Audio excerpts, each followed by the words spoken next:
জুলাইয়ে কি হয়েছে আল্লাহর কসম, এর 90% গল্প এখন পর্যন্ত বাংলাদেশ জানে না। আমার ভাইটার চেহারা এত সুন্দর ছিল, ওরে কবর দেওয়ার আগে ওরে যদি পোড়াই না দিত, অন্তত ওরে জড়াই ধরে দিতে চুমু দিতে পারতাম। আমরা আওয়ামী লীগ নিষিদ্ধের দাবিতে সারা বাংলাদেশের প্রত্যেকটা বিভাগে ইনকিলাব মঞ্চ থেকে আমরা পদযাত্রা করেছি, জনসংযোগ করেছি।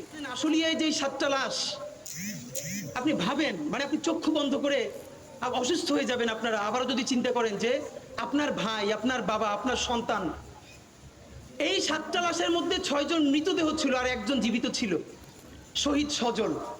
তার মা আমাদেরকে এসে বলেছে, বাবা আমার সন্তানের গায়ে যখন আগুন দেওয়া হয়, পেট্রোল ঢেলে পুলিশ আগুন দেয়, তখনও প্রত্যক্ষদর্শীরা দেখছে পাশ থেকে আমার সন্তানের হাতটা নড়তেছিল। এই ট্রমা আপনি নিতে পারবেন না। আজকে একটা ইন্টারভিউ ছাপা হয়েছে, সেই 7 জন লাশের আর একজন তার ভাই, তার বোন ইন্টারভিউ করছে। লাশটা যখন পেয়েছে বলে, জানেন আমার